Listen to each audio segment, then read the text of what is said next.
लेकिन तभी वह प्रसंग याद आ गया जब राजी से पिछली मुलाकात हुई थी। नवरात्र में रोज मंदिर जाने का मेरा नियम था और शायद अपनी सहेलियों के साथ दर्शनों के लिए आई हुई थी। मुझे देखा तो दौड़ी आई और इतने लोगों के बीच में मेरे पांव छू लिए। संकोच और ममता से भरकर मैंने तो उसे अपने से भींच ही लिया। आसपास घूरती हुई आंखों का भान हुआ, तब मैंने धीरे से उसे अपने से अलग लिया। अपने दोनों हाथों से मेरे कंधे पकड़कर वह देर तक मुझे देखती रही। क्या बात है चाची, बीमार थी क्या? कितनी दुबली हो रही हो? किसी को दिखाई भी था? देखते देखते वह बचपन वाली राजी बनी जा रही थी और मुझे रोना आ रहा था। उसे बीच ही में टोकर कर मैंने कहा, मुझे कुछ नहीं हुआ है लली, बहुत दिनों बाद देख रही हो ना, इसीलिए ऐसा लग रहा है। बेकार की बातें रहने दो चाची, तुम सचमुच बीमार हो और छिपा रही हो। इतनी दुबली तो तुम कभी नहीं थी। बताओ, मेरे सिर पर हाथ रखकर कहो कि तुम बिल्कुल ठीक हो। दो दो लड़कियां घर में बैठी है, यह मेरी मर जाने के ही तो दिन है क्यों? मैंने प्यार से उसके गाल थपथपाते हुए कहा।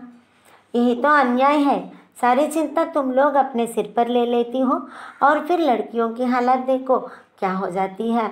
और उसने अपने भरपूरे शरीर की ओर देखकर मुंह बिचका दिया। लौटते हुए सारे रास्ते में मेरी आंखों के सामने राजी का गदगदाया बदन और खिला खिला चेहरा घूमता रहा और मेरी सुम्मी दिन भर घर की चारे दीवार में कैद माँ की गृहस्थी का भार ढोती हुई, माँ का दुख बांटती हुई सूखती जा रही है, कुम्हालती जा रही है। और सुम्मी कहती है, मैंने राजी से सुम्मी की शादी की बात की थी। शायद मजाक में कही हुई उस बात में अनजाने ही मेरी व्यथा, मेरी चिंता उभर आई थी। मुझे ज़्यादा सोचना नहीं पड़ा। कुछ शांत होने पर खुद सुम्मी ने ही धीरे धीरे सारी बात बतला दी। मुझसे मिलने के बाद राजी ने एक दिन दद्दू से चुपचाप कह दिया था कि चाची सुम्मी की शादी की चिंता में सूखती जा रही है। दद्दू खुद भी चिंतित थे, पर एक बार अपमानित हो जाने के कारण इस झमेल में पड़ना नहीं चाहते थे। इस बार राजी को देखने जो लड़का आया था वो शहर में अपनी फूफी के यहाँ ही रुका हुआ था। शाम को जो लोग बाग आए थे उनमें लड़के का फुफेरा भाई भी था, वही स्वेटर वाला। सब लोगों के साथ यह बात उठी कि यह लड़का सुम्मी के लिए ठीक रहेगा। योगेश पर मेहमानों का भार छोड़कर दद्दू चुपचाप पिछले रास्ते सुम्मी को बुलाने आए थे। वे जानते थे कि किसी और के बुलाने पर वह आएगी नहीं। सुम्मी को सीधे ड्राइंग रूम में ले गए। सबसे परिचय करवाने के बाद उसे राजी के पास बिठा दिया। राजी ने फुसफुसाकर उसे बता दिया था कि वह स्वेटर वाले को अच्छी तरह से देख ले। यहाँ तक तो सब ठीक ही हुआ था। उन लोगों के जाने के बाद सुम्मी आने ही लगी थी। राजी ने हाथ पकड़कर रोक लिया था। परसों बाद मिली थे वे और उन लोगों के सामने बातचीत जरा नहीं हो पाई थी। गपशप और नाश्ते में दोनों बहनें डूबी हुई थी कि सामने वाले कमरे से सास बहू की बातचीत सुनाई दी। लड़की तो लाकर दिखा दी, पर यह भी सोचा कि कितनी ऊंची उड़ान है। जीजी कह रही थी, लेना देना तो अलग, उन लोगों के रुतबे लायक इत्रपान भी हो सकेगा। वे दिन गए जब लोग खानदान भर देखकर लड़के ब्याह लेते थे। तो परवाह क्या है माताजी, योगेश की बहू ने कहा। जब ताबूजी ने इतना घर दिखाया तो शादी कर पाने का जिम्मा भी उनका ही रहा। दद्दू शायद आसपास ही कहीं थे। गरज कर बोले, बहू, शादी का खर्च चाहे सुम्मी के ताऊजी उठाए या उसका पिताजी, तुम्हारे पीहर से कुछ नहीं मांगेगा, इत्मीनान रखो। इसके आगे सुम्मी न सुन सकी थी और राजी का हाथ छुड़ाकर भाग आई थी। सारी बात सुनकर समझ में नहीं आया कि मुझे खुश होना चाहिए या उदास। दद्दू के लिए जरूर श्रद्धा उमड़ गई। अपनी लाडली नाजोपली बहू का आज उन्होंने मेरी सुम्मी के लिए कठोर शब्द कहे थे। यह जानकर खुशी तो हुई पर डर भी लगा। उस घर का वातावरण इस घटना के बाद कैसा होगा इसकी कल्पना की जा सकती थी।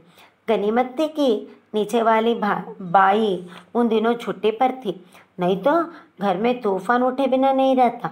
नर्स बाई जानती थी कि देवर भाभी को लड़वाना कितना आसान।